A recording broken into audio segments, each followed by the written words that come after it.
Hello, everyone. Welcome to Rational Science. First, I want to apologize. The other day, I had a tremendous pain, lower part of my neck, a headache I had for like 3 times in the last year. And it runs all the way to the top of my head. And very painful. Lasts about 8 hours. Terrible stuff.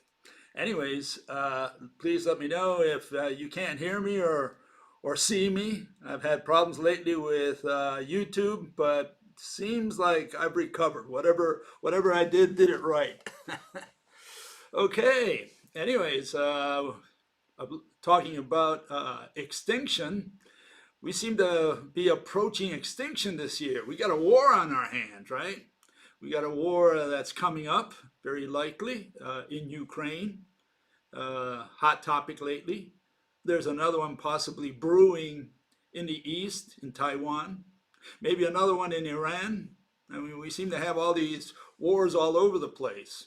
Okay. Yeah, let me know if you can hear me just fine. Okay. I'd really appreciate that. Anyways, talking about Ukraine. Uh, okay, thank you.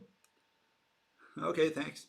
Um uh, Talking about Ukraine, I have some inside scoop that you haven't heard about.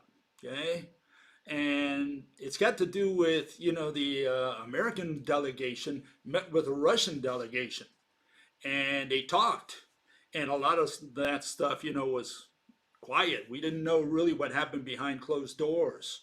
Okay, so the news did not print out anything or everything. I got the inside scoop. I've got some special contacts, and I can tell you this is what happened inside closed doors. Okay, let me set it up for you. Give me a second here. Okay,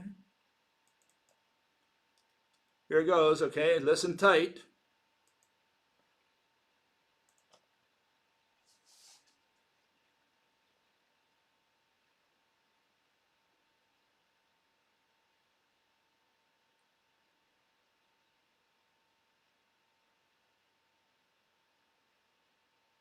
Hey, I think these fellas are phonies.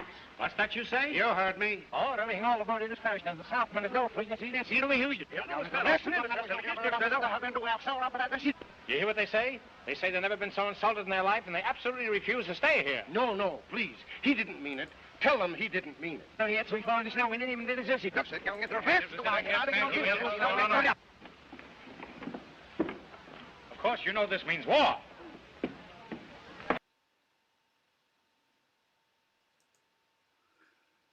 That's exactly what happened. Okay, so that's how it went. Russians got offended. They left the table and they say they're going to go to war. So I think we're in for a nice little war there, okay? And, if you do a little bit of research, you'll probably find some of the things that I found, okay, out there. And here it is. Says one article says, headed to disaster, U.S. Russia hardens stance in talks. Okay, each one of the mafias, right? I don't know if they all want war, okay, but I think some of the military do. I mean, they're tired of just sitting around doing nothing in peacetime, right? That's a military guy is supposed to go to war. That's what he trains for. If you have no war, what's the point of having him, And so I think a lot of these guys want to have war, and I'm sure the Americans want to have war, okay? And I think not because they can win a war in Ukraine, okay?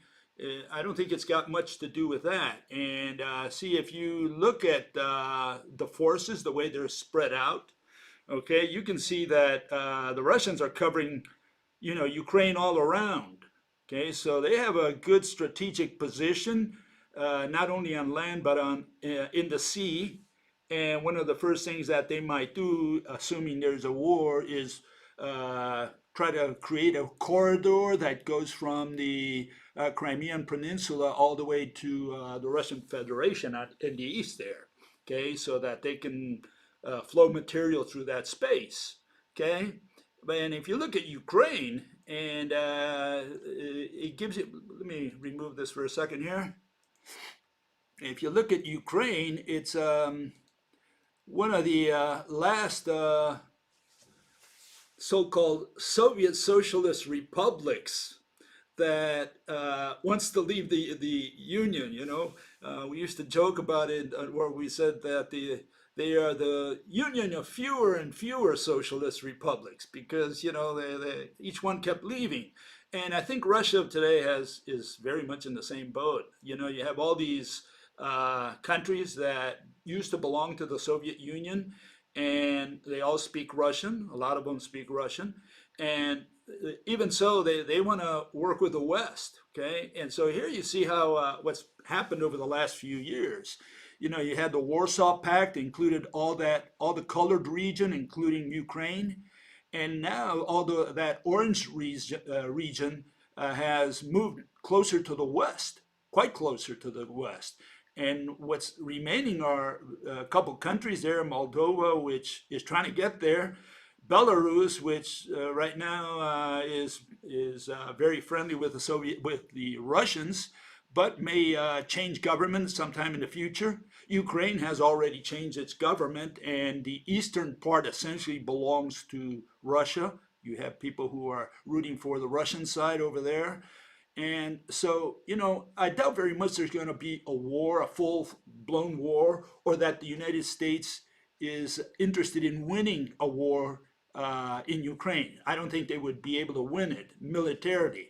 I don't think that's the goal. I think the goal here has more to do with getting Western Europe more on the bandwagon with the American empire. I think it's got to do with that. So they are hoping that the UFFSR, the Union of Fewer and Fewer Socialist Republics, do in fact attack Ukraine.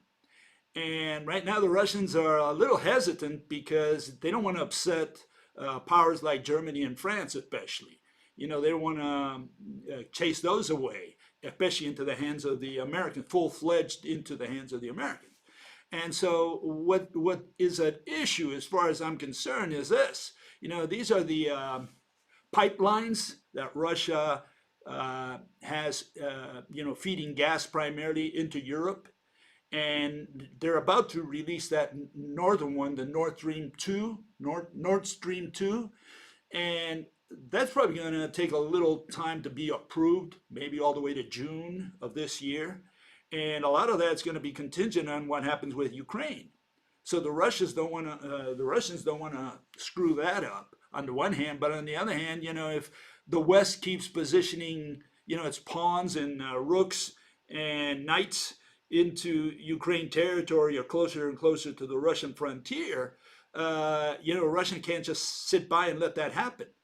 So that's the situation right now. On the one hand, you have the West, which is pushing eastward, and the Russians who are trying to contain them and contain also their ex-socialist republics from joining the West. And Ukraine's a big prize in the sense that it's a big country. It's the ninth biggest country in the world. It's just behind Argentina, almost the same size, almost the same population, 40 plus million. And and so these folks, maybe a lot of them want to belong to the West or think it's more profitable for them to be with the West. And the problem here is that a lot of that gas, the energy with which to power Europe, comes from the East, from Russia. And so it's a double-edged source for everybody. You can't just go in there, and again, you can see the map there. How it's divided right now. And if Ukraine happens to join the West, well, it's a big chunk of land, lots of population that suddenly leaves the Russian sphere of influence. And so this is, I think, what it's about, especially the gas and all that stuff that's flowing. So it's a very tricky situation. And I think it's one side trying to get the other side to make them first error. Like saying, we want you to make the first error. We want you to attack, for example, Ukraine. And the Russians know that they can't just openly and overtly attack Ukraine because it creates a problem for them. So what do? Well, you may have skirmishes that are not enough to block, aid, for example, economic aid, or to cancel the this gas pipeline because it's not violent enough. Full-fledged war would obviously do that, but if it's just a little skirmish here and there, everybody just, putting their pawns on the chessboard, well, it's for an interesting war.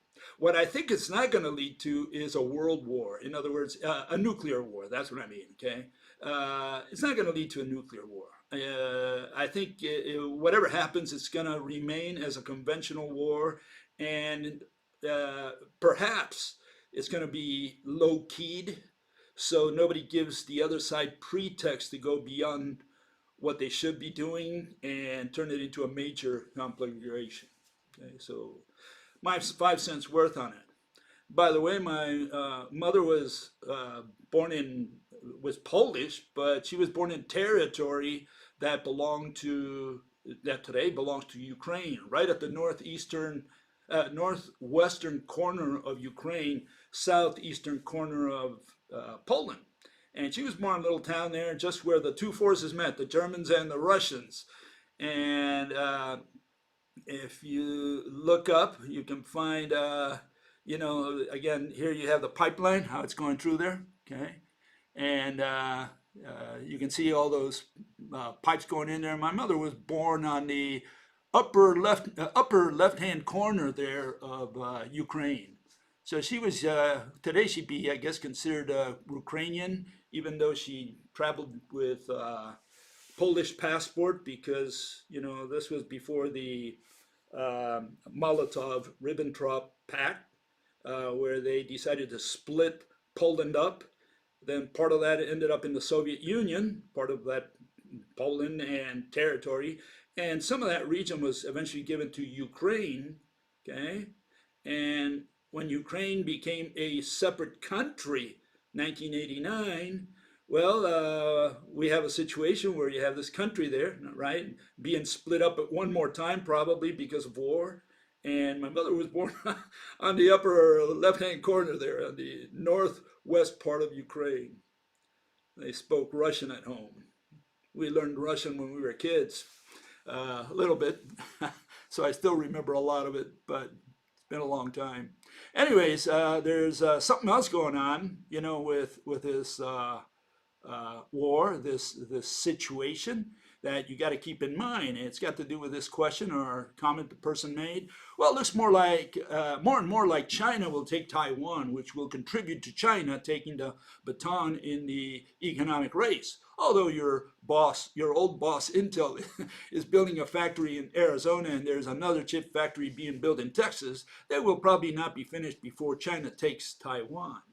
Well, yeah, you got to think about the fact that there's, like I said, the big prize in Taiwan, I think, is Taiwan Semiconductor.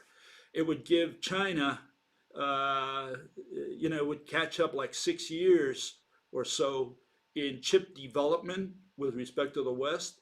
And aside from the fact that, right now there's a dearth of chips around the world, and Taiwan Semiconductor is, if not the number one, it's one of the top providers of chips, manufacturers of chips. They have the foundry. And if the Chinese in Beijing get a hold of that, faucet, they can turn that faucet on and off anytime they want. In fact, they can feed themselves more chips than they feed the West. They can do a lot of stuff there. So I think that's a big prize. I'm sure Taiwan has other resources as well, but I think that's one of the big ones, okay, that China's after. And I'm sure the United States is very much aware of that. The United States government, they wouldn't want Taiwan Semiconductor to fall into the hands of China. So, but, if you have a war on one front, can you handle wars on two fronts, maybe on three fronts, if you have another one against Iran? Now, the United States empire is pretty big. It's got a lot of forces everywhere. It also counts with the British and some other strong, military. So, it's if a world war develops this year with all these regions going into war, China making the most of the fact that, the United States is distracted in Europe, they might decide to go for Taiwan. So we don't know. This is going to be an interesting year as far as war is concerned. Now, a lot of people say, Bill, it's maybe a good idea we have a war. It would really stimulate the world economy.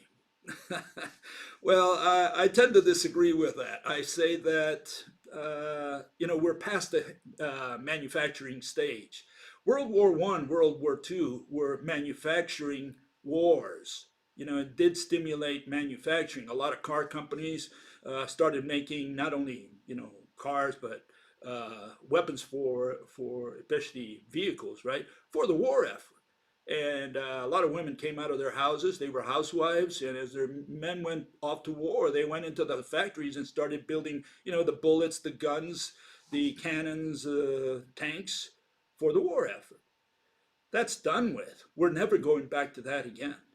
Okay, all the equipment is now already in the hands of people. Everybody's armed to their teeth out there, and if they need more weapons, which they very likely will, they're already set up to do that kind of work. They know that if they need to create more weapons, they can get them rolling anytime they want because everything is set up. Everybody's been preparing for such a war, but it's not like billions of people are going to go into the factories and start working. That's not going to happen. People are going to stay, in their offices doing programming and playing games. And very few people will really be absorbed into the manufacturing area. Never again will we go back to manufacturing. Okay, the age of manufacturing is over. So a war will not stimulate the economy, at least from a manufacturing standpoint. And people should forget about manufacturing, inventions, technology. It's dead. It'll never happen again. You missed it. It happened to your grandparents, not to you. Okay, so yeah, I don't think a war this time around will stimulate the global economy. Okay, now there are obviously internet resources involved, right? In the next war, right? If there is such a world war, but the weapons we have today, like I was mentioning a couple of weeks ago that the Russians tested a killer satellite, a satellite that goes out there and kills satellite communication satellites. If they start playing around with all that up there in space, we're all dead. We're all dead. We don't need to send the nukes. First of all, we wouldn't have a way to guide them without the satellites. But aside from that, all the money would be gone in the world. So if they happen to kill all the satellites, we're all dead. And that's how fragile our lives are, really, in the hands of a few who take those decisions. So, again, this is not going to be, first of all, a long-lasting war if it's a big war. If it's a small war, it can last years. And this could just be the starting point, what's happening now. But if it's a long war, like, a big war, like a world war, forget it. It's going to be done in a matter of weeks. And we have the power today. We have the energy, okay? Okay, talking about that region, there's another country that's involved in some kind of problems, and it's Kazakhstan. They had to intervene in there with troops to quiet the population, so to speak. And a fellow says, disrupting mining Kazakh scam, I put, right? Because I think all this crypto coin is more or less a scam, even though I'm on record, I buy crypto coins as well. I play the market as well, play the casino, the one-armed bandits as well, okay? I want you to know that. But yeah, it's a scam. It's just, this is not real, okay? It's just for people who want to play the game like going to Vegas, no different. Says mining in Kazakhstan doesn't really have an effect on prices, on the price. The production of Bitcoin stays the same. Someone else will simply mine it. The only thing it would have an effect on is sending fees.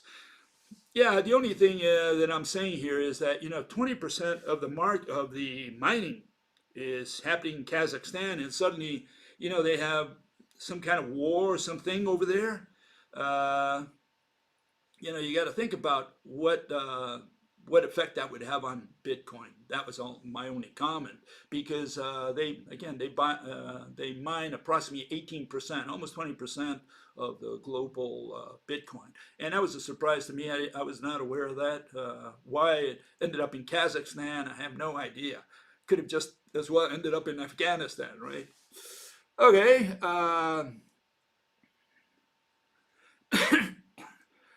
Fellow says, I know this is a article that I pulled out of the International Business Times. Okay, global growth could slow sharply due to Omicron. World Bank. So the World Bank is saying that this year they have certain projections, but Omicron might cause some problems with that.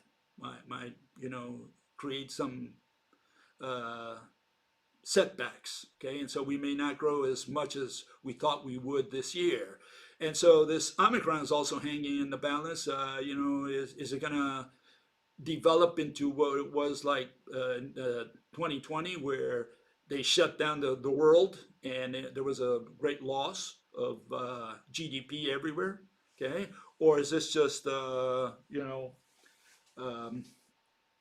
something that is just cosmetic, is not going to cause any change in the projections of the World Bank? And again, the World Bank is saying, this Omicron is still a variable out there that might change the values that they projected. Okay, essentially that's what they were saying. Okay, and so here we have growth that were projected in 2019. This was in July 2019, the chart on the top. And you can see that they projected more or less positive numbers for 2020. But at the bottom, the chart shows what actually happened. You can see that we didn't do too well in 2020. And what continues now is all these projections, and I drew that red line there, okay, slanted red line to show that the trend for the next few years doesn't look good. Now, hopefully, if if everything is more or less in line with projections. But if you add to this now a war, Omicron, and who knows what else, a couple wars maybe, I don't know, all bets are off. Maybe we get another negative like in 2020. So these are things you got to think about. My assessment, here it is. I show it with a map. The only area in the world that will be growing will be Antarctica, the red zone there. I think Antarctica has got a good chance to grow its GDP, and that's about it. I don't know about all the other countries, because a lot of countries are not doing very well right now. If you look at country by country, man, there's serious problems out there, and I don't think the war, assuming, and I'm almost sure a war, some kind of skirmish is going to happen, and all I can say is that's not going to help any country. Okay, it's not like one country's going to take advantage of because Russia went down or the United States went down a little bit, and some of the other countries say, "Oh, we're going to take advantage as it go up." No, remember, we're all in a service economy now. Service economy, you're producing nonsense. you're producing nothing. Okay, but nonsense is probably a better word. Okay, fellow says here, we're living in the oil age collapse. And he's talking about peak oil, okay? And I don't think peak oil has anything to do with anything, okay? Now, the Russian pipelines, for example, that go through Ukraine, by the way, I forgot to mention that, the Russian pipeline goes through Ukraine all the way to the west, to Western nations. And the issue there is that, the Russians can turn off, the Ukrainian pipeline and turn on the, assuming, right, the Nord Stream 2 pipeline, and feed gas through the through the sea to Germany and other regions, and not have to send it through Ukraine. And so that's another control that the Russians have in this war, in this. Right now, it's a diplomatic war, but it might, go beyond that. But anyways, I don't think oil has anything to do with it, partly because if we have problems, we're going to switch over to other sources of energy, to use that term. Okay, there's wind energy, there's nuclear. There's so much other things that we have out there that can replace oil in the long run, just next maybe decade or so. That even if oil goes down and there's less and less oil out there, I think we just replace it. Remember, we replaced coal in the 19th century with oil. Okay, but until then, until the 19th century, it was coal that ran just about everything. And in fact, in some places around the world, they still do. This was this a little story about J.D. Rockefeller, and he was one of the guys who really got rich producing oil and replacing coal. And what he did was create oil for the kerosene lamps. Okay, and everybody had a kerosene lamp or started having them. And then at some point in time, he switched over to cars. Okay, he found that instead of producing kerosene, he could produce gasoline. And, when the car industry boomed, well, he became rich. And it's interesting that in, 1911, they broke Standard Oil up, like they did with the Baby Bells, the um, telephone company, and they broke those up, and I think they did the same thing with JD there. Okay, so, but yeah, you can replace a lot of substitute. If you can't do it this way, you do it that way. You do maybe renewable resources and so on. I think oil is not the last word. In other words, right now, a lot of the cars, they're trying to manufacture them to be electric cars, and they can, power those maybe even with dams, rivers. I've been to the Hoover Dam in Nevada there, and the border with Arizona, and it's a monster operation. They produce electricity, and so you can produce electricity, plug your car there, and you can run it. So you don't really need oil everywhere. And even though it would take some time to phase that out, sometimes it's a question of money and investment and so on. So I don't know about that. I don't know if oil is very important at all uh, for the world, the energy world. Okay, changing a little bit the subject, fellow says, 100% the mechanism of mass extinction events may be dysgenics. This may have been what informed U.S. government policy in the 1930s to pursue eugenics. Okay, a little bit of politics there. And there you have the definition, what dysgenics and eugenics are. One is the decrease in prevalence of traits deemed to be either socially desirable or well adapted to their environment. And the other one is a selection, the artificial, humans doing the selecting. Something like Hitler, I guess, tried to do in Germany, just get the blonde blue eyes to live and all the rest to die. And desired heritable characteristics in order to improve future generations.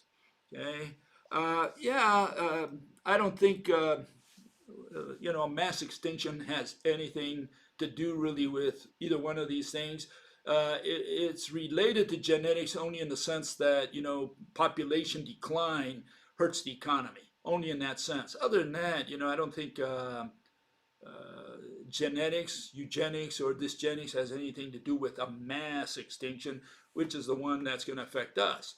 And so here are my theories. Okay, the mass extinction. What is it? Many species. What is it? What is the definition? A mass extinction has to do with food. It's the collapse, disappearance of an entire food chain. One food chain disappears, the other food chain continues onwards as if nothing. Okay, background extinction, that's more related to genetics, but it's really got to do with the fact that a species has grown old. And yeah, that's what I argue here, that a species can grow old. What is an old species? Does it have anything to do or something to do, or is it necessary to do with how many times the earth goes around the sun? The answer is no. Okay. It has to do with when a species, when its population pyramid overturns naturally. You can have a big accident where lots of individuals die. That's not an overturning of the population pyramid. I'm talking about a natural overturning of the population pyramid, meaning that more and more individuals are older, beyond reproductive age, and fewer individuals are in the reproductive age. That's what a population pyramid overturn is. And it happens naturally to all species given enough time. And those that succumb to such process, that's known as a background extinction. That species alone disappears, nobody knows why. I'm telling you why. It's the background. It's got to do with the overturning of the population pyramid, which at the same time, because of it's been inbreeding for thousands, hundreds of thousands of years, it has also lost genetic diversity. So you have a double whammy. You have a loss of genetic diversity with the overturning of the population pyramid. That causes, in my theory, that's what causes a background extinction. Mass extinction, disappearance of a food chain. Okay? Okay, a fellow says, as regards the lack of human genetic diversity and the unavoidable consequence of inbreeding and the degree of certainty you hold, blah, blah, blah, blah, blah. My God, we got to straighten this fella out, okay? And the first step of a scientific method is assumption, okay? And assumption is not about certainty. So what you have to understand is the scientific method. And scientific method, the first step is known as a hypothesis, which is an assumption. You have to make an assumption. Every theory, as it says there, is built on an assumption. You must lay the groundwork, the cornerstones of your theory, objects, definitions, and the statement of the facts. Not the facts. We don't know the facts. Only Mother Nature knows the facts.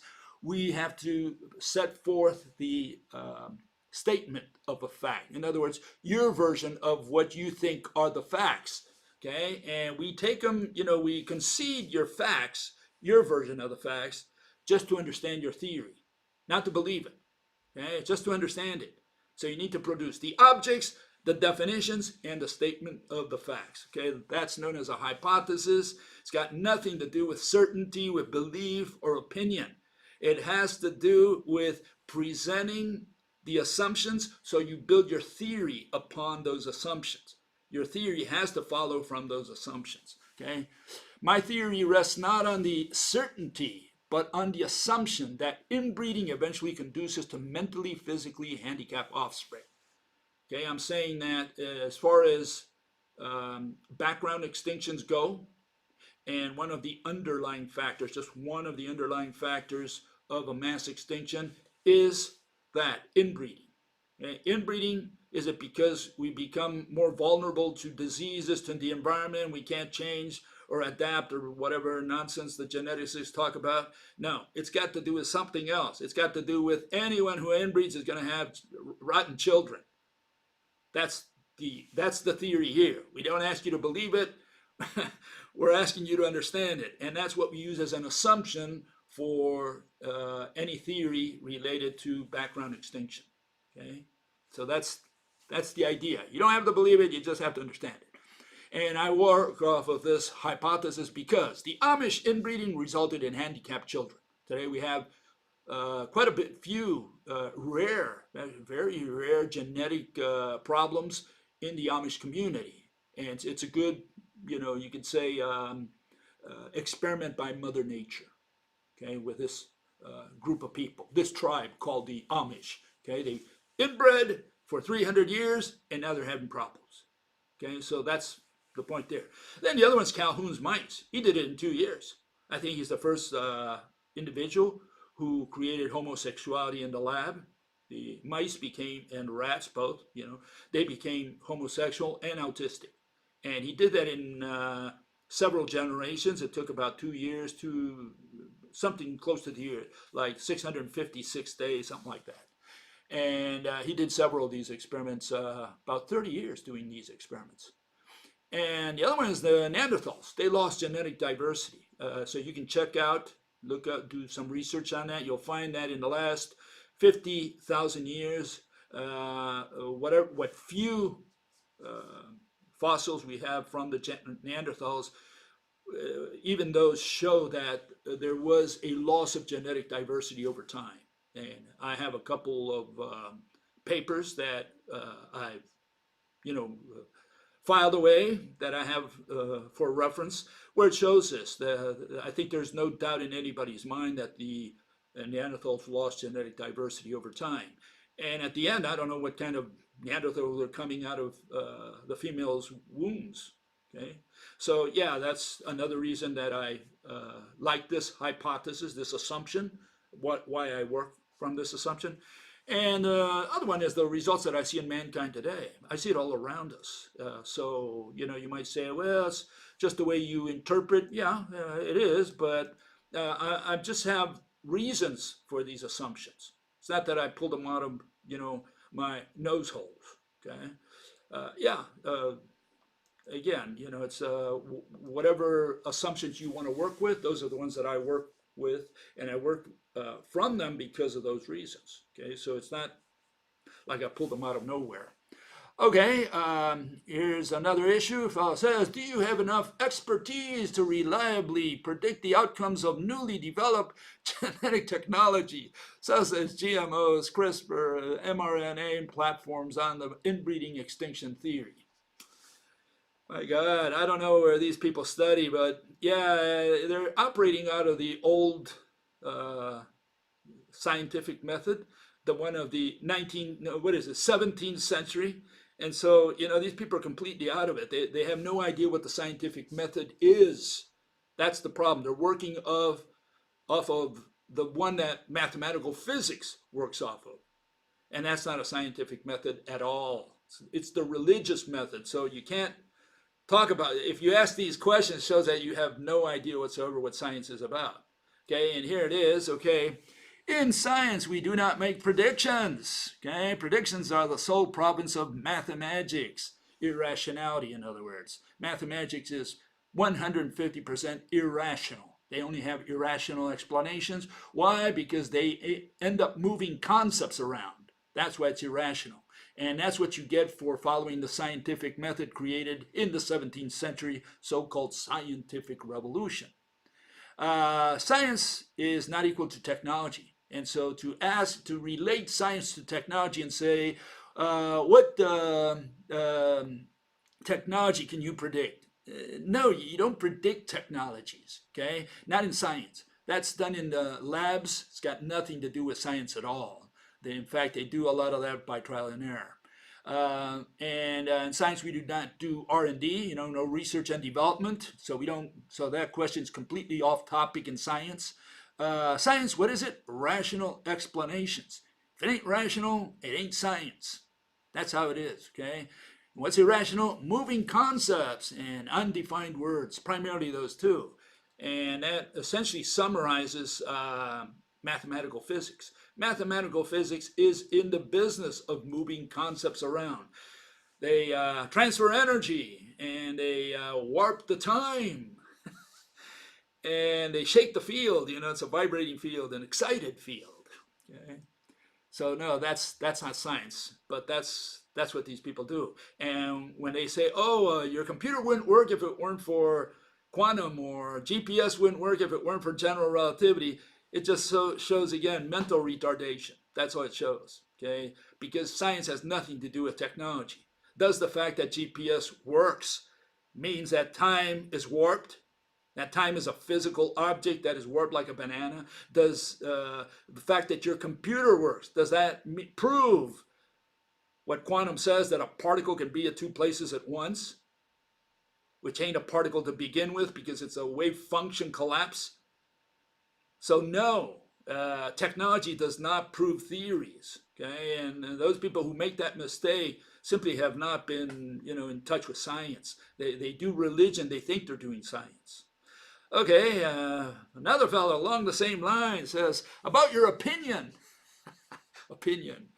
that not only cannot we go to another star or another galaxy, but also that we don't need to because the growth rate of the human population is decreasing, and your prediction is that we will soon reach that zero or worse. Well, his English is not good, and I think that's got something to do with his understanding or lack thereof. And first of all, we got to say this. So I'm going to put it in there for a couple times so he learns it well. Okay, listen carefully. Now, please try to understand before one of us dies.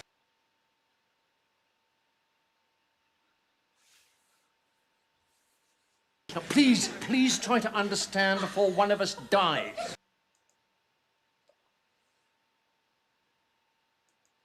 Okay, so please try to understand before one of us dies. Okay, so here it is, okay?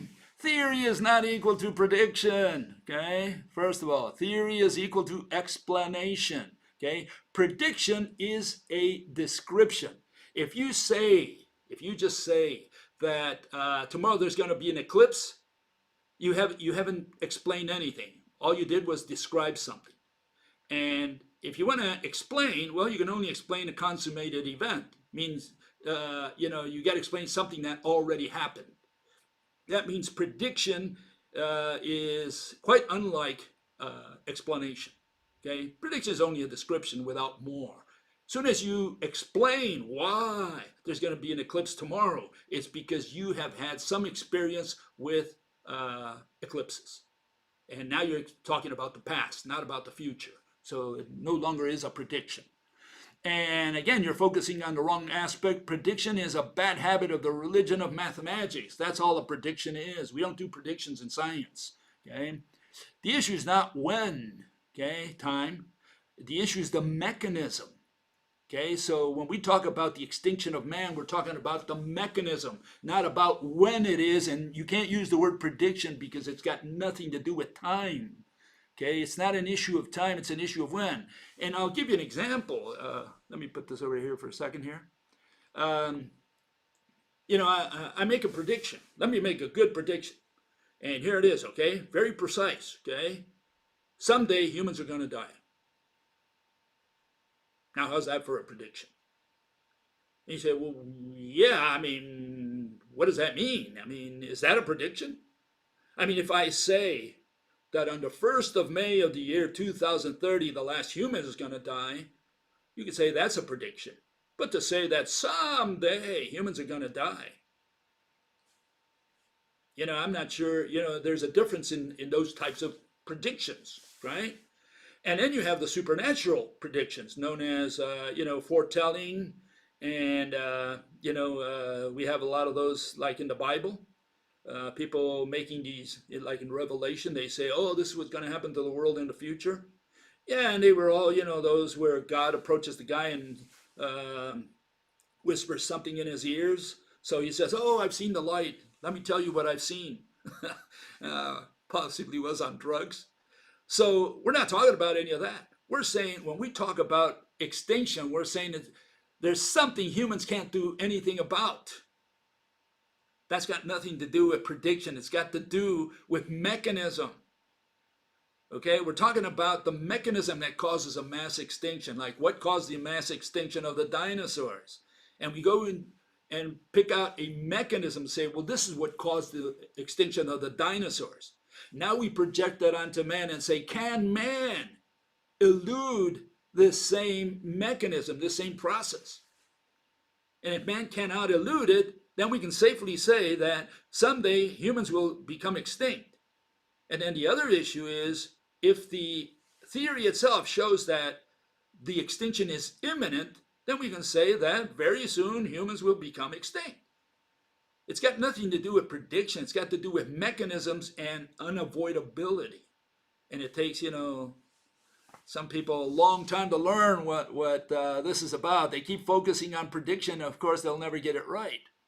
Anyways, the issue is not when, the issue is mechanism, and the issue is what if man encounters the same predicament, okay, as, for example, the dinosaurs. Can man overcome situation with intelligence, technology, ability to foresee events and react to them?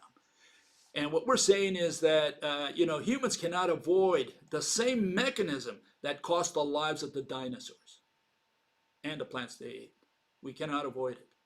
And so that's the issue. And so if the guy wants to insist on prediction, well, I don't know. I don't know what to tell him. Okay. Yeah, again, prediction is a bad word. Okay.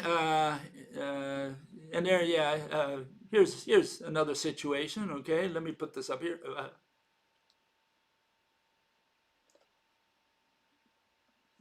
Let me put this over here.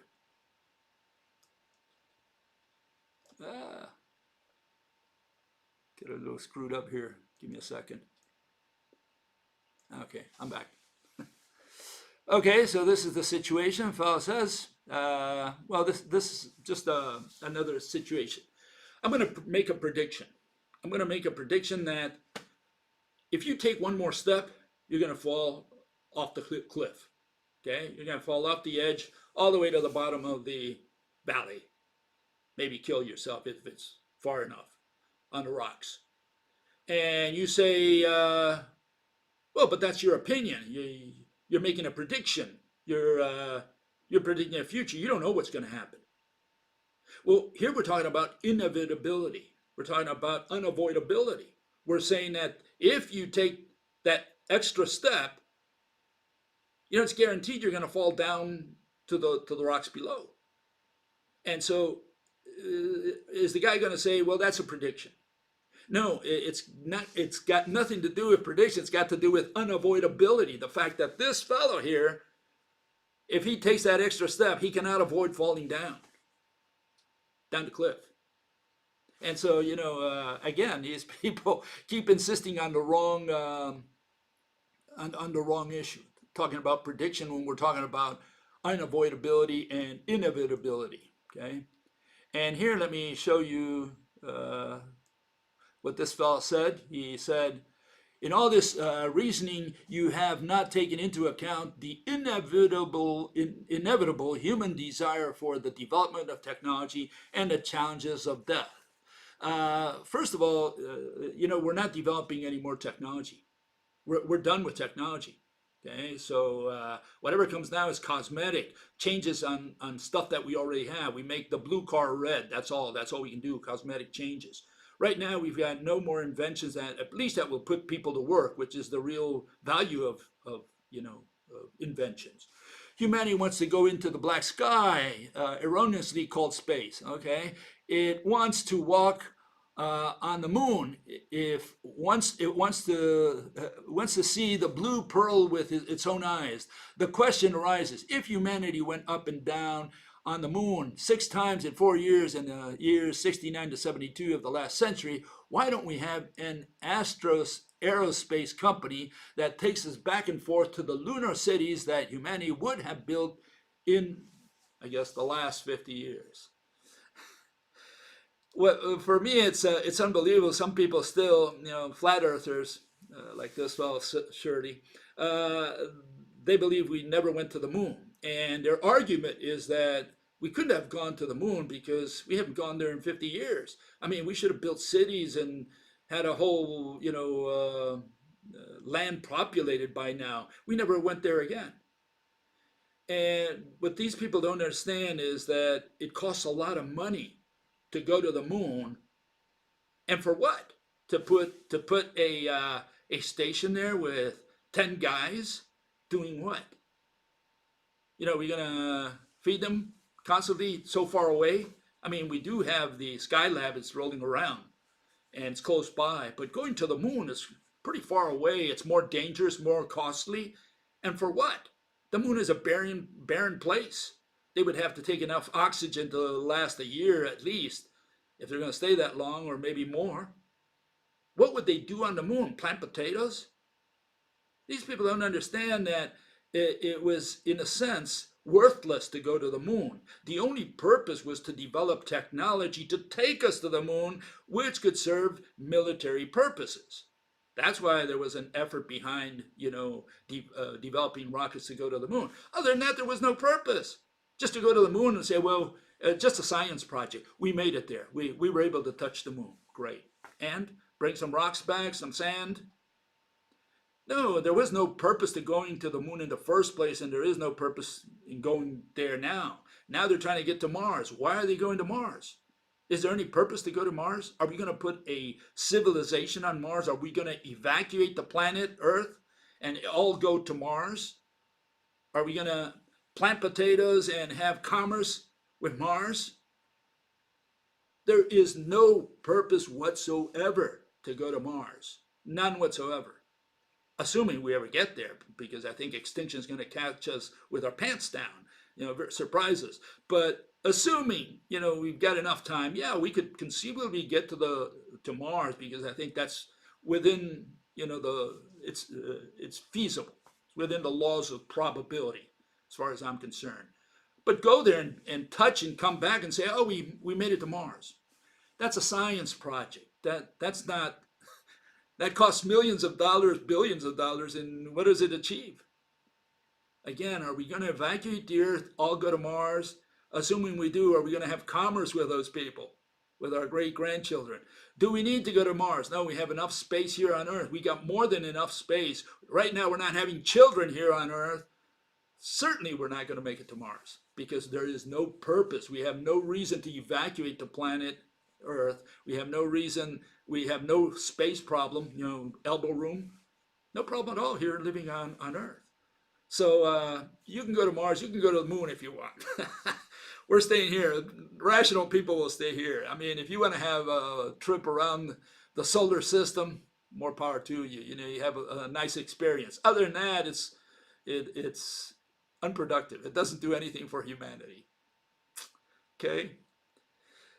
Okay, let's move on to the subject matter of today, which is the proton. What the hell is the proton? But before we can get to the proton, we have problems a little bit with science. Okay, some people have problems with science. We need to clarify these points as an introduction. Okay, here it goes.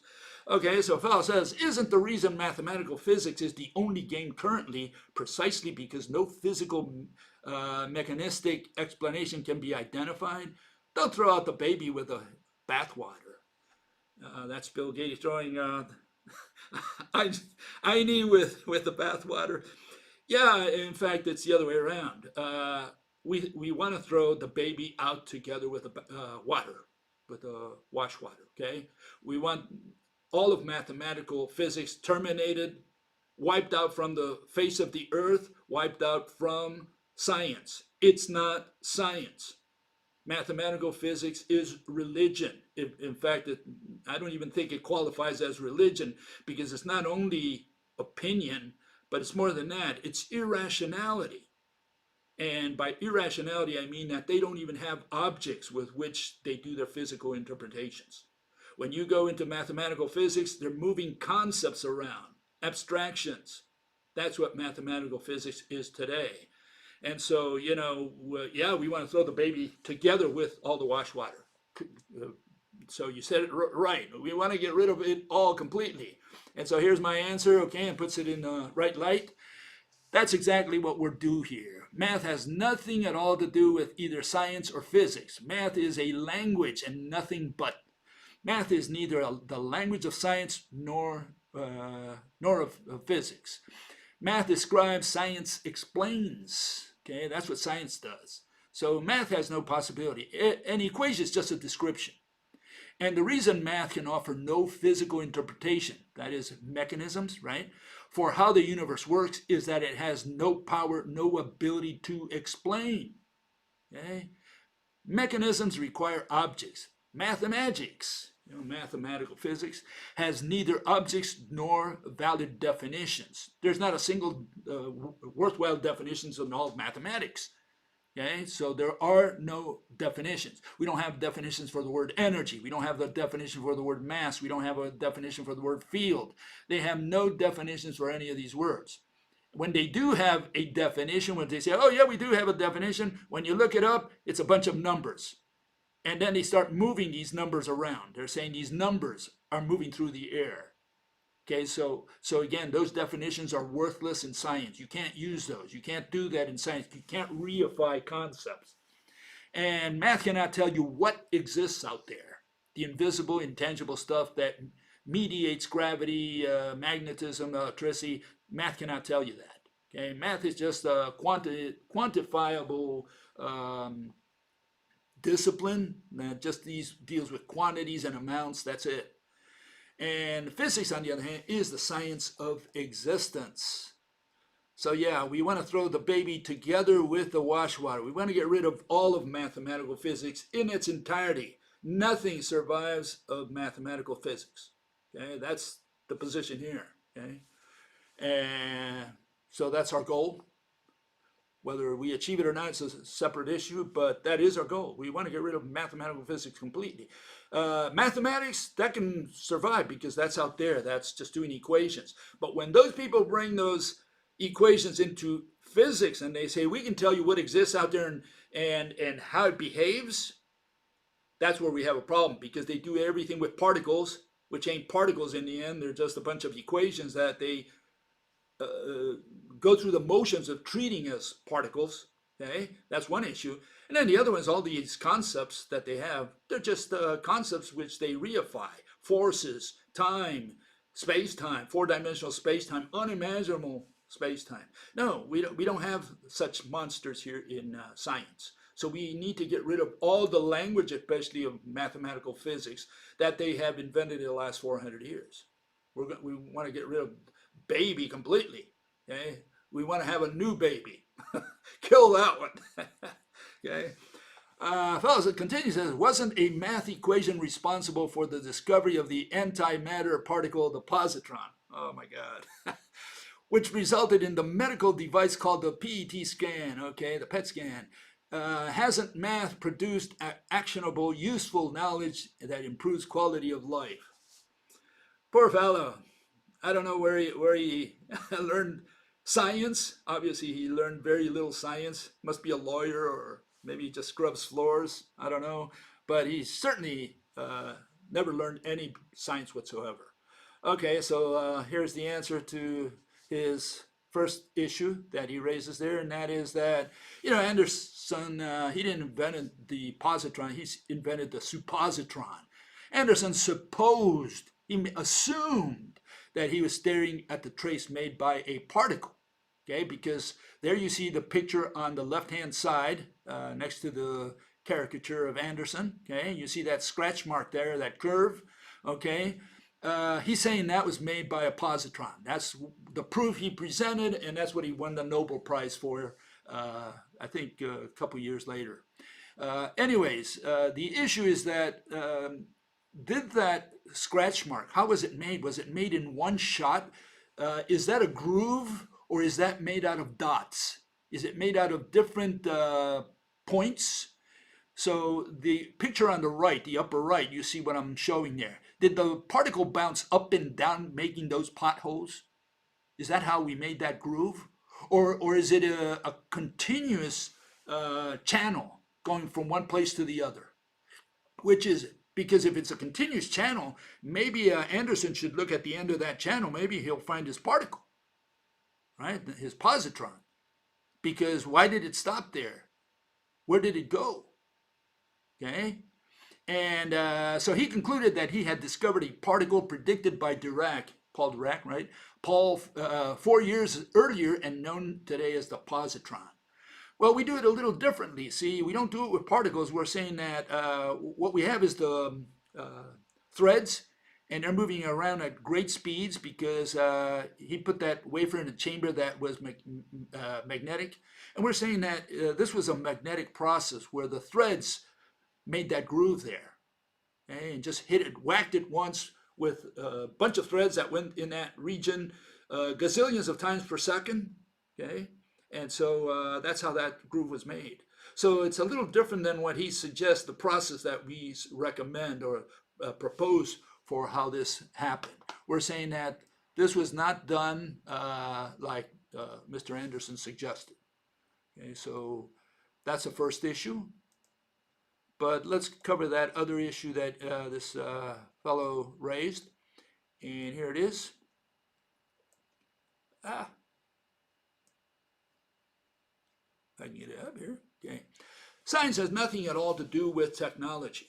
Once again, okay, technology developing gadgets by trial and error. Edison said it perfectly, Thomas Edison. He said, I have not failed. I just found 10,000 ways that don't work. And that's a summary of technology. And Tesla accused Edison, who worked for Edison, said, you know, if Edison had to find a needle in a haystack, what he would do is go pull one straw at a time until he found the needle. And yeah, so, you know, again, that's technology in a nutshell. It's just trial and error. It's got nothing to do with science. Okay? And what's the science rational explanations? Okay, science does not invent or develop nuclear bombs. Okay, that's technology. In fact, you have the Iranians. They know a lot of math. They know a lot of stuff, but they don't have a bomb.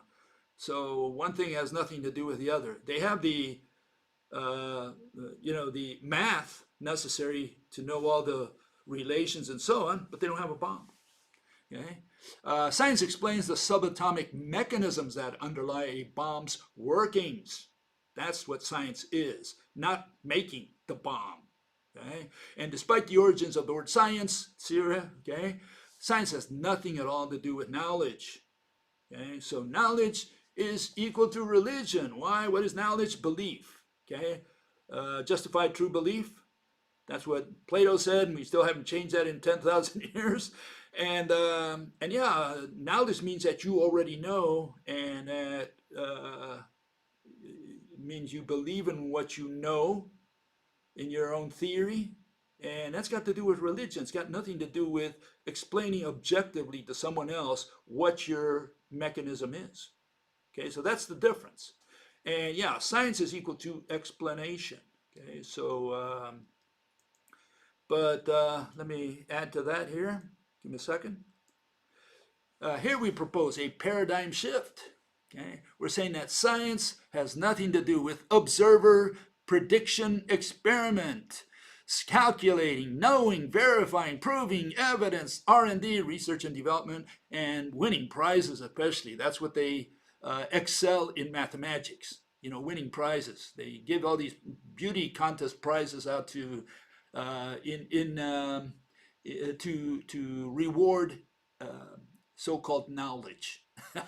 Okay, and so here, science is rational explanations, and rational means that you're not going to move objects, and you're not going to move concepts. You're going to move objects. That's what it means. Okay, so yeah, all these people who talk about technology and about predictions and things like that, they're completely out of touch. Science has nothing at all to do with any of that. Okay, let's continue here. Let's start with this leads us to the subject matter today, which is the proton. And for that, the proton is regarded as a positive particle, whatever positive is.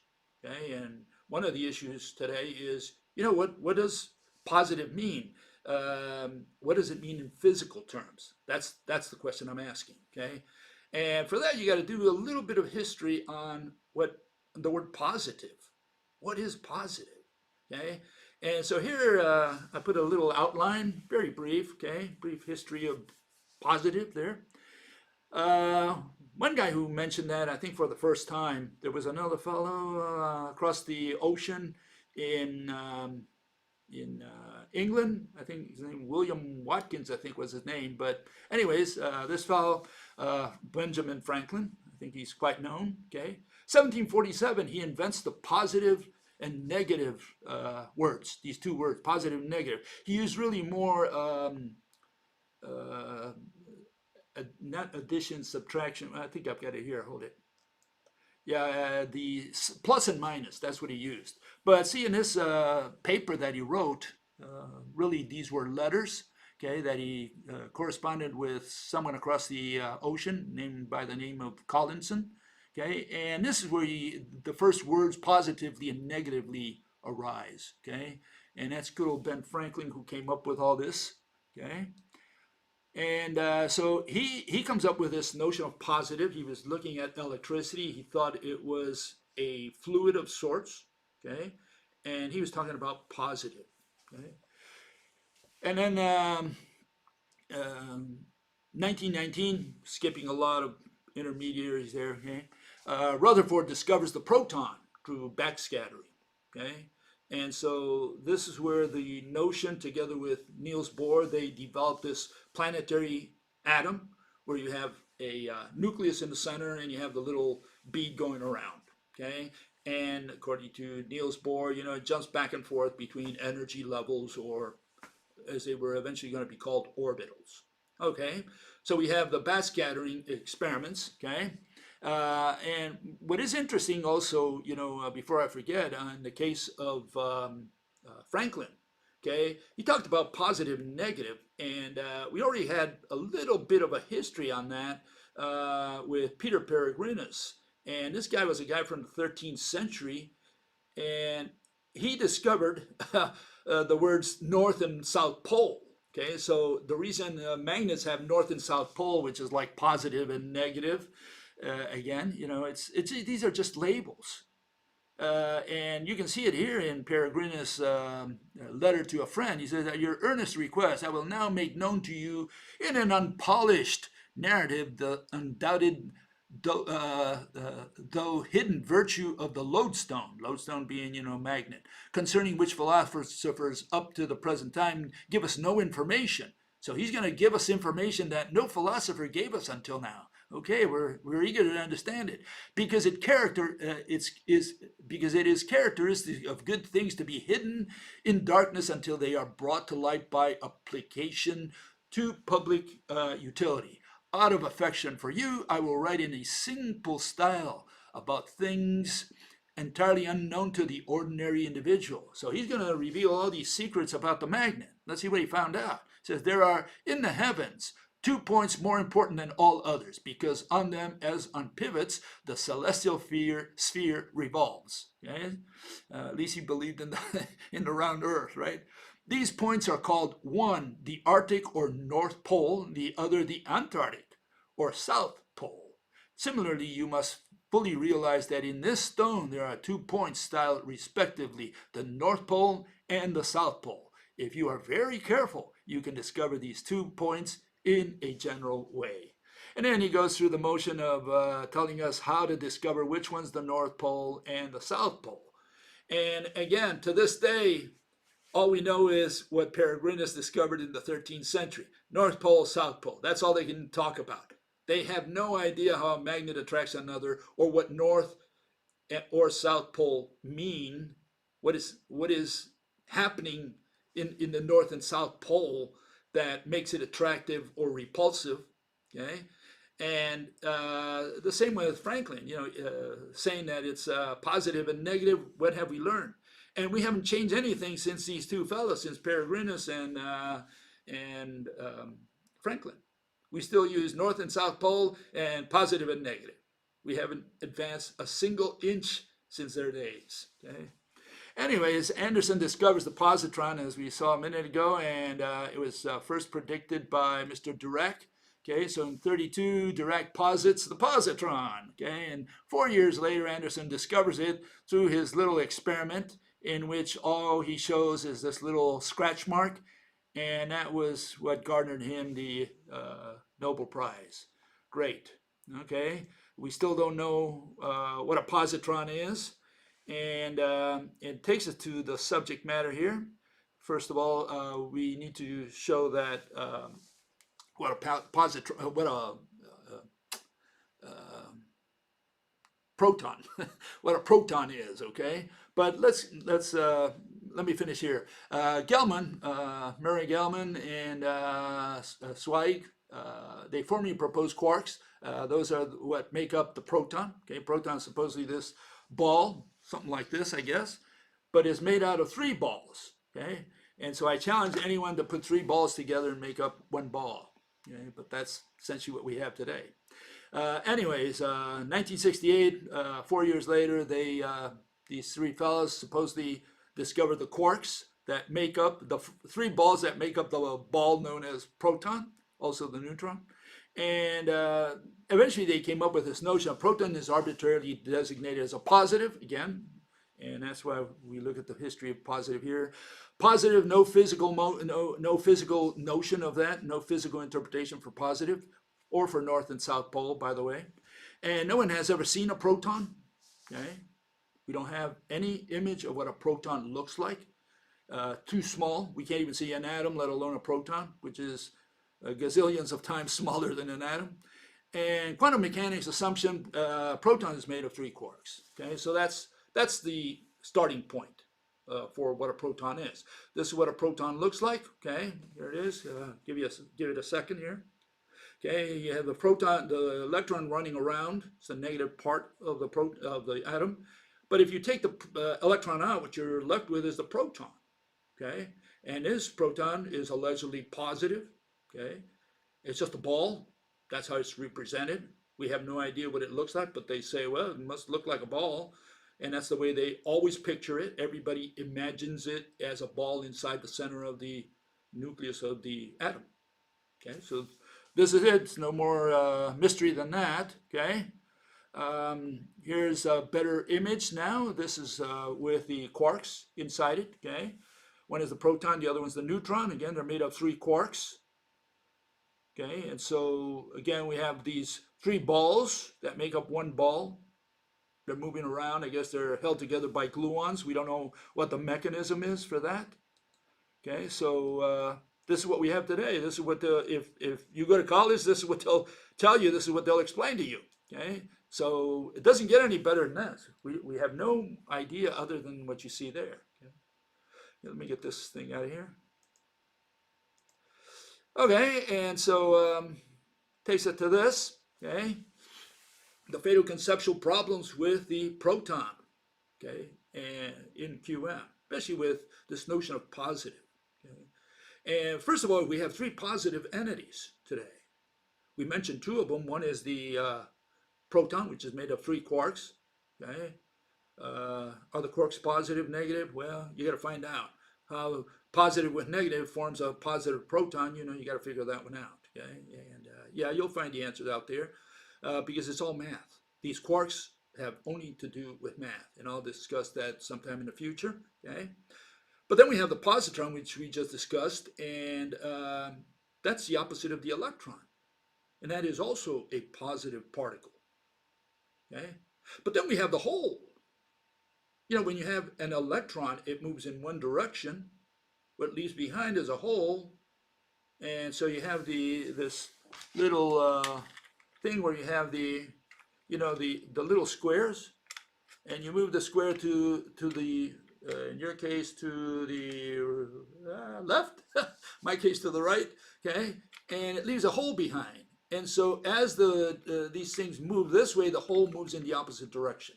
That's the notion of a hole, and that's used significantly, very important in semiconductors. And so we have 3 positive particles, okay, 3 notions of it, and that's going to be a little bit of a problem. In fact, it's going to be fatal, as you'll see in a second. Okay, is the LHC accelerating protons, positrons, or holes? You have the LHC, and they say they have this long beamline under vacuum. They say they're accelerating protons. They ionize the proton.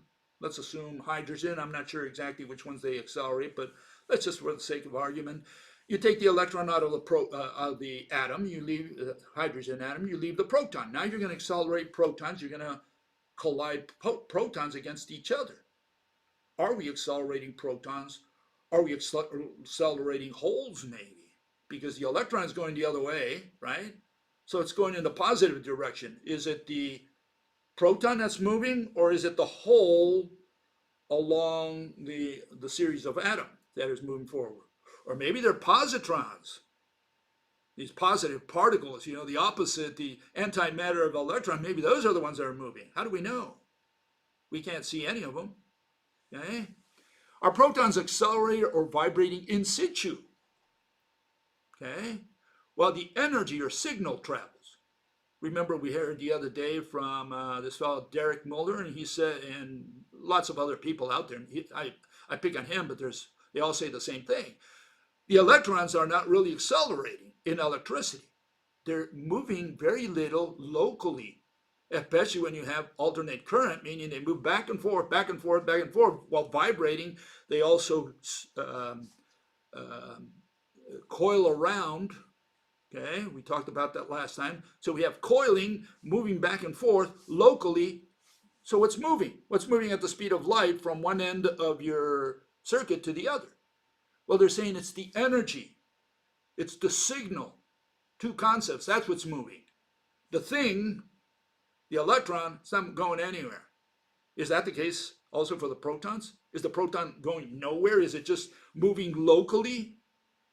So when they say they accelerate protons at the LHC along the beam line, and that they collide these protons which they've accelerated all around the beam line, right?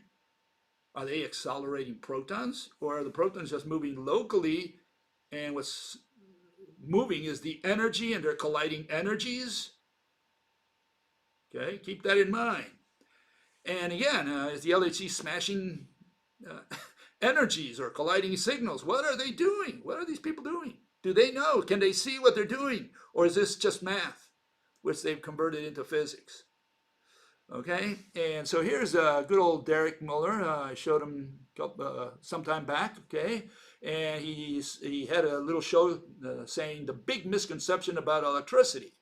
And what he was suggesting is essentially, at the end of the show, was that the electrons are not really moving anywhere. They're moving locally. And so let me show you that so that you know what I'm talking about. First of all, here's a circuit, okay? And you can see the electrons aren't moving all the way to the other side. This is alternate current, okay? And what they're saying is it's moving locally, very few millimeters per second. And second, which is not there, shown there, but, they coil around locally. That's another issue you got to think about. But they're not moving, so what is moving? So again, if electrons are not moving, are protons moving along the beam line? Or is the electricity going in one direction? They say, well, the protons are going in the other direction. Are the protons really moving? Or are they moving locally? Okay. And here you have another image of this. Okay. This is what Derek Muller said. He said that these electrons are moving locally. Okay.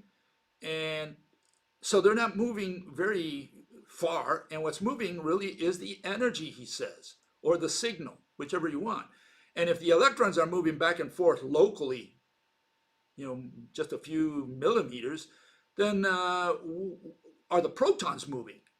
Or, is every proton in a material in the wire moving from one end of the wire to the other? And when they're accelerating protons, are they actually moving the protons from one end of the circle to the other? Let me show you here. Okay. Here's ions flowing along a beam line. This is the type of work that I did. We used ion accelerators, and this is what we thought we did. Okay, we created a species. In our case, we did either boron or phosphorus typically. And we ionized it. In other words, in the case of these atoms, you either put an electron in or you remove an electron, okay? And the issue is to make it negative or positive. By doing so, you accelerate it along the beam line with magnets, which are on the outside, those blue lines there. And what happens is all this species is forced to move along the beam line, okay? And so this is the process of creation and acceleration of ions. Is this what we did? Did we accelerate ions? Like here, you'll see it on the LHC, okay? Is this what we did? Did we accelerate all these ions from one end to the other? Or did they stay in place and something else reached the other end? And these people would say that energy, but is that what they collide? They collide energies. What does that mean? How do you collide two concepts? That's the issue. Okay. Okay. So here are the possibilities. Okay. With holes, you've got a situation I mentioned a minute ago with the 16 square puzzle. if the electron moves from one atom to the other, you can see, and it's negative, you see the positive holes are moving in the opposite direction. And this is another so-called positive particle, if you can call the absence of an electron a particle. Okay, but this is what they use as current in semiconductors. This is how they explain it. This is their physical interpretation. So we have, again, we have all these three particles, you could say, or that are positive. You have the proton, the positron, and the holes. And we can't see any of them. And so they say they accelerate them. Which one do they accelerate? And then they say that they don't really accelerate. What accelerates is the energy. The protons, the positrons, or whatever, they just spin in place. That's the situation today that's the physical interpretation. Okay, so keep all this in mind. These are questions you should ask yourself, or you should ask a quantum mechanic to explain in detail to you. What is accelerating? How do they know? Did they see it? Did they film it? Or is it just a calculation? Is it an assumption of the equipment? See, the equipment is built already to consider any blip in the system as a particle. They don't know what that blip is, okay? But they see a hump on a camel and they say a particle, okay? And so a hump, a double hump on a camel, it's not really a particle. So are they looking at particle? Well, they say it's a wave, and a wave is not a particle either, and they can't be reconciled. A wave is extended, a particle is localized, and so you got all these problems that have not been resolved in quantum mechanics. Okay? And so here you have, again, this is what the whole version is, where, you move the little square and what you leave behind is a hole. And this is their mechanism for semiconductors, for holes. So they have the current of electricity, which is the electrons, and then they have the hole current, which is supposedly the positive current. Okay? So keep all this in mind.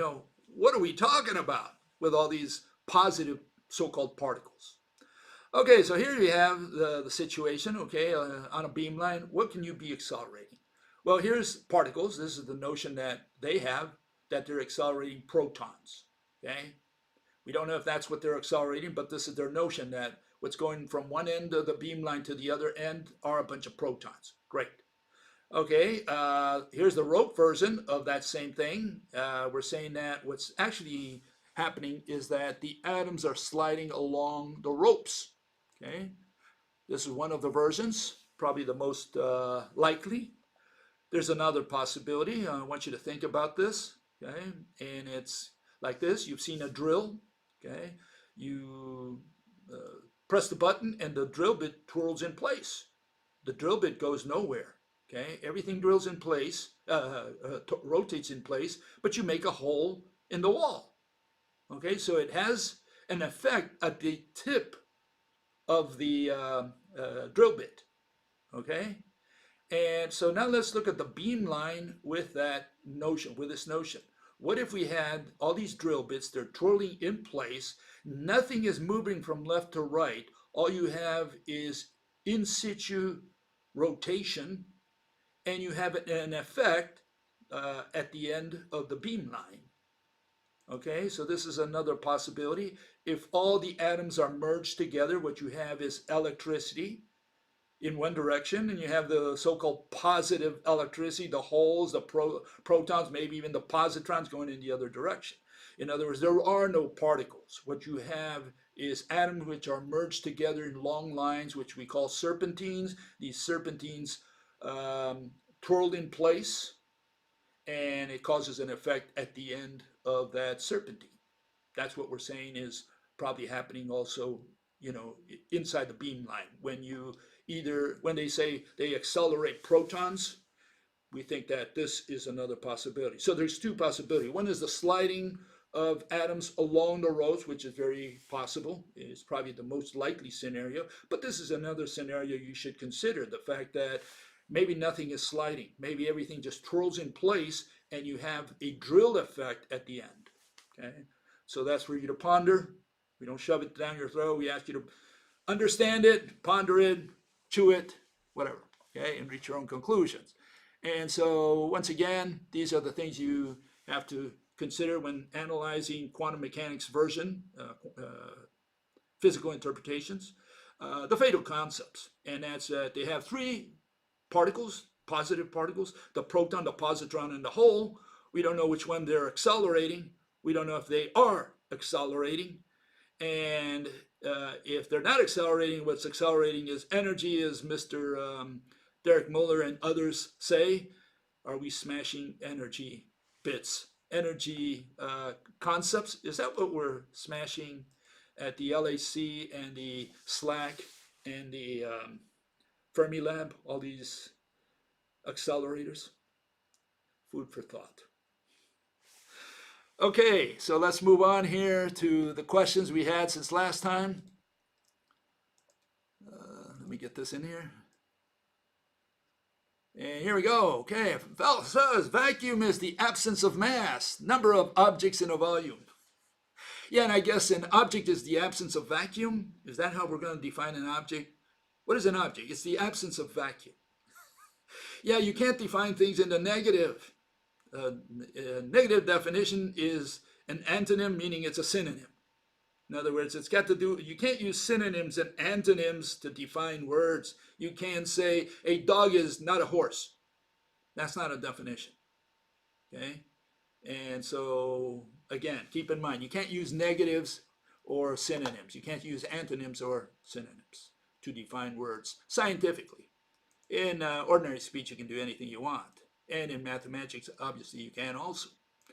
Now, the fellow says, if these supposed magic ropes of the one phantom thread are in tension torque, why wouldn't everything slam together into one ball of thread?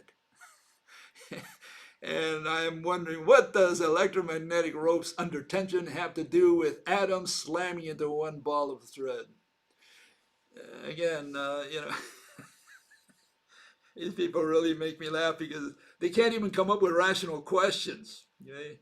Yeah, one thing has nothing to do with another. At least you would think that he would go out of his way to say, look, because this is the situation, this is what I'm thinking. But what he said makes no sense. It's like saying, if I drive my car on Thursday, why are apples red? I don't know. Talk to your shrink. Okay. Fellow says, if fields and energy types haven't been defined, why is it I can look them up in dictionaries, encyclopedias, search engines, agreed on by engineering, science, physics, and copy-paste them? Yeah, he relies, I guess, on ancient dictionaries of some kind, sorts. What can we say? Well, here's the answer. In science, we don't agree, first of all, okay? In science, we don't agree to disagree. In science, we justify and defend our definitions. So we don't care how many people raise their hands on planet Earth to come up with these definitions. That's not going to cut it. It's not a question of democracy. It's not a question of how many. It's a question of, can you defend your definition? Does your definition make sense? Can you use it consistently? Those are objective criteria, okay? And again, agree, disagree, that's just religion. In ordinary dictionaries written by librarians and English majors who have no stake in physics, they introduce definitions of ordinary speech. Okay, so they just use words which are not scientific. You can't go to the ordinary dictionary and expect to get a scientific definition out of there. Okay, and when you go to the scientific definition and a dictionary and you find a definition of ordinary speech, again, it doesn't mean that because it's in a so-called scientific dictionary that the guy broke his head figuring that definition out. He just copied from the ordinary dictionary and put it in the so-called scientific dictionary. That's it. We don't have any definitions for field, for energy, for mass in so-called scientific dictionaries. So, you know, you got to think about that. And yeah, mathematicians don't care about definitions. That's the bottom line. They think all that is just word salad, you know, word wizardry. And so they don't get into that because they say, well, you're just doing semantics. Okay, so they don't do semantics. They just do nonsense and they turn concepts into objects. They reify all their concepts. No dictionary on earth has rational definitions for even the most common concepts of mathematical physics. And here you have a couple examples. Are these objects or are they concepts? Can these words be used to carry out action verbs? Can you use energy to push a wall? Can you use mass to hit a baseball out of the ballpark? Can you warp time? Can you vibrate a field? What do? You shake it up and down? I mean, none of these words represent objects. And so that's the big problem, that they reified all these concepts and they treat them as if they were objects. Okay, another fellow says, cause of gravity is unknown. But aren't the concepts of gravity's effects useful to navigate the unknown physics of reality? Well, yeah, we all know why the child is crying. The toddler baby is crying because he dropped his spoon on the floor and he can't eat his porridge. We know that why. That's philosophy. Okay, we know the reason why he's crying. Okay, the cause of why the spoon fell to the floor. Now that's a different matter. That's the one where we try to get to, try to understand in physics. And so the question is, why did that spoon fall to the floor, not to the sky, to the ceiling? Okay, and so he says the cause of gravity is unknown. Well, maybe he doesn't know, but it's more fundamental than that. It's that knowledge is not a part of science. Okay, so you can't use the word know in science. Know belongs to religion. Okay, in science we don't know or care to know. Knowledge is personal conviction, belief. That's what knowledge means. It's religion. It means that you have, when you say that you know something, it's because you believe it. No one else in the world knows like you do. Okay? They have a different knowledge. And science is not about knowledge. It's about rational explanations. You have to explain something rationally. Rational, you have to use objects and not reify concepts. And you have to have good definitions that you can use consistently. Okay, that's what rational is. And the rope hypothesis has rational explanation for gravity. And there you see it at the bottom. Every atom from the moon that makes up the moon is bound to every atom that makes up the Earth. So the reason the moon doesn't fly out of the solar system, in other words, gravity, right, is that all atoms are interconnected. And that's the same with a baby there. The reason the spoon fell to the floor is every atom that makes up the spoon is physically connected to every atom on Earth. See how easy it was? So it's no magic, okay? There is no magical action at a distance, essentially. All atoms are physically interconnected. Once we make that invisible, intangible mediator visible, gravity is a piece of cake. Okay? So, yeah, we do know, to use your term, okay, what causes gravity. We explain it so that you understand it. And once you understand it, it's really kid stuff. You say, oh, that's kindergarten stuff. If all atoms are interconnected, obviously the spoon has more chance of falling towards the center of the Earth, where most of the matter on this planet is accumulated at, than to the sky, where everything is, first of all, gases, and then all you have is space all the way up to the moon, the nearest object. So that's too far away. And so the spoon will fall to the center of the Earth because all atoms are physically interconnected.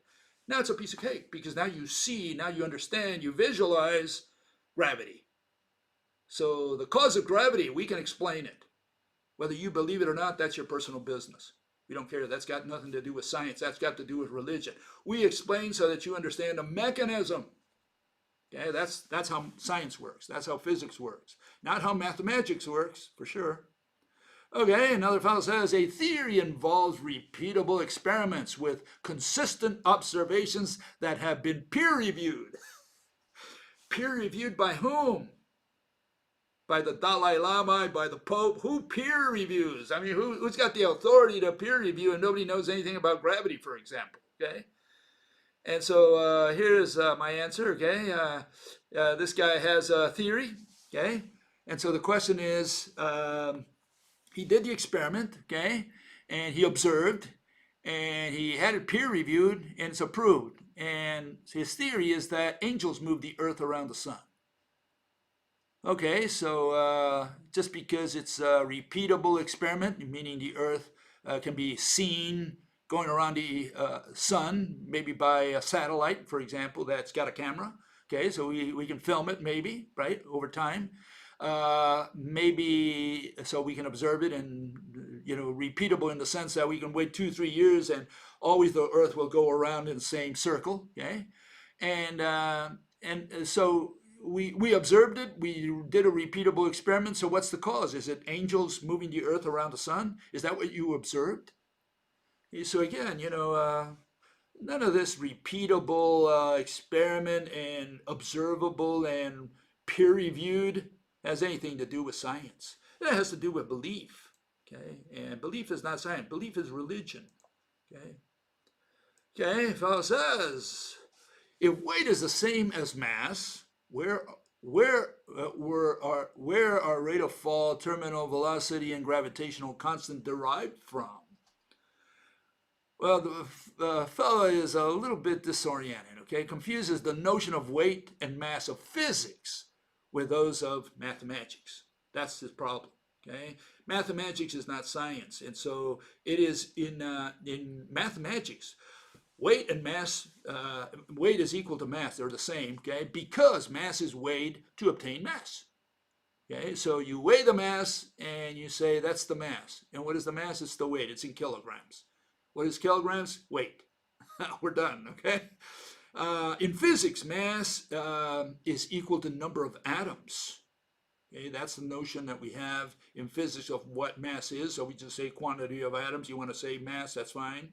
No problem. Weight, on the other hand, is number of independent ropes converging on an object at a given this location from another, a given distance. Okay, and here we have a picture of that. I showed this in the past. Here it goes. There you have mathematical physics. Mass is equal to weight. Why? Because they say weight is a force, which it ain't. It's a tension. Okay, because there's nothing moving during weight. You have weight only for a given location in space, to use that term. Okay, we determine mass, in other words, in mathematical physics, right? And weight, both of them through weight. That's how we determine that. No one counts atoms. Okay, and the problem here is that in the weight equation, that's some call it Newton's gravitational equation. Okay, that's fine. Weight is a force, and they say force is equal to that you see there, the gravitational constant G, mass 1 times mass 2 divided by distance squared, where that distance squared is separation between the two masses, the two objects. The reason they put a value there is they pace from one object to the other, and they say with so many meters, because they unroll their measuring tape from one object to the other. That's why they put that distance squared in terms of meters. What it is in physics is you have two objects, mass 1 and mass 2. They're just two objects, and they're separated by a given distance. If you change the distance by a single millimeter, a micrometer, an angstrom, you no longer have the same weight. So that distance is a separation in physics between two masses. That's what weight is. Therefore, it's not a force, it's a tension.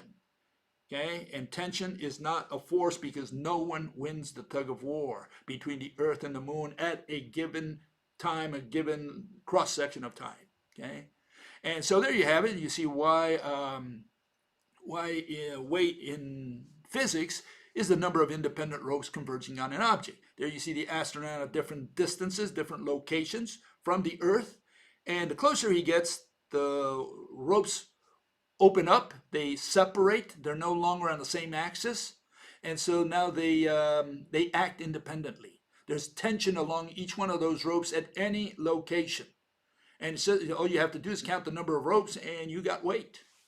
Okay, so that's how simple it is. So yeah, it's in mathematics where weight is equal to mass, not in science. Okay. They say it's the same because, they weigh it. And they never count atoms. They define mass as quantity of matter, but they never use that because they never specify their result in terms of number of atoms. They don't say, this object has 1 trillion atoms. You'll never hear them say that. They say it weighs 1 kilogram. That's how they state their mass. But what have they stated? They stated the weight of the thing in kilograms. And then they say, yeah, but see, if it's on the moon, it has a different weight. Yeah, and it has a different mass because you're going to weigh it over there to determine the mass, and it has a different mass as well over there. And they say, yeah, but the number of atoms has not changed. How do you know? You haven't counted the number of atoms before you left. You never counted the number of atoms before you left or when you arrived. You never counted an atom. You always weighed. You put it on the scale. And when the scale stopped, when there was no more motion, that's the value of weight. In other words, there is no force. It's tension because there is no motion. Weight is not a force because there is no motion during weight. As soon as it moves, all bets are off. You got a different weight. So it's very hard for all the mathematicians who learned this by memory, by rote for 400 years to understand that today. Okay? No, weight is not a force. It's using the gravitational, universal gravitational equation, which is not a force, because the distance in that equation is not the distance traveled of mathematics. It's the distance of physics, separation between two objects. How do you tell that to a mathematician? He doesn't do qualitative stuff. He just does quantitative stuff, says, oh, the numbers, they match. Yeah, but you're matching lions against tigers, you know. What are you doing? You don't even know what you're doing. Okay, here we have another question, another comment. Fellow says, if illustrations of these ropes in magnetism are correct, why doesn't the geometry match what we observe with magnetic viewer film, ferrocells, 3D field viewers, etc.? Well, maybe it's because you don't understand the difference between a thread and a rope. We never said the rope does anything. Okay? It's the thread that works in magnetism, so apparently you're not aware of the difference between a thread and a rope. In fact, swinging threads do match the pattern of magnetic fields. What evidence do you have that they don't? Okay, and here we show the pattern, okay, just to put our money where our mouth is. Okay, there it is. Okay, you see the patterns on two wires conducting electricity in the same direction on the left, and you see two wires, parallel wires, conducting electricity in opposite direction on the right. Okay, the ones on the left, they both swing the threads counterclockwise, and here you have the two little guys, axle and rod, that I always use. And well, axle's rope, the blue guy's rope, comes up, rod's rope comes down, and that's when they interact. And that's what's happening in the center of those two wires between them. And in the case of repulsion, we turn axle around. Now he's swinging his ropes clockwise. And I like to say that the pattern reflects pretty much resembles, right, one of those old drying machines, washing machines, where they used to dry the clothes through two rollers. And so that's the image I have of that. And so what you have is essentially you're squeezing the water out of a shirt. And what you have is the clockwise and counterclockwise rotation of the threads. Okay, again, we're talking about threads, not ropes. Very big difference there. Okay, so that's the first thing this fellow needs to understand. And so, yeah, when you have that situation, you can explain now the patterns that he was talking about. So it's very simple. The patterns do match. So I don't know what he's talking about. Maybe he hasn't even looked at this. Okay, and here we have another thing that he would have to explain. You know, here you have magnet underwater, and you can see that the iron filings are pulled one by one, essentially, you know, by the magnetic field, whatever magnetic field is. So there's something moving inside what we call a magnetic field. We're saying it's those threads which are swinging around at great speeds and pulling those iron filings towards the magnet. That's what's happening.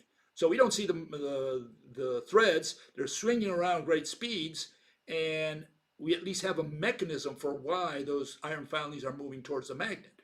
What does he propose? I mean, what physical object is moving those iron filings. That's what he's got to explain. Anybody has to explain who wants to tackle this problem. Okay, so yeah, we do have an explanation, and it's got to do with the threads. The threads are swinging around, and they do resemble the patterns that we see in magnets. So where does he get this notion that they don't? He's got to provide some evidence of some kind, or talk a little more, describe in more detail his question. You know, right now he's got no case. Okay, final issue here. There are only 3 ways of acquiring factual knowledge: by the evidence of the senses, by proof, and by testimony. My dear God. Well, in science, we have no facts, so acquiring factual knowledge, whatever that is, there's no evidence, no proof, no testimony, and no knowledge for sure, right? If you don't understand this, you have no senses, meaning common senses. We'll see you next time. We'll see you on Wednesday.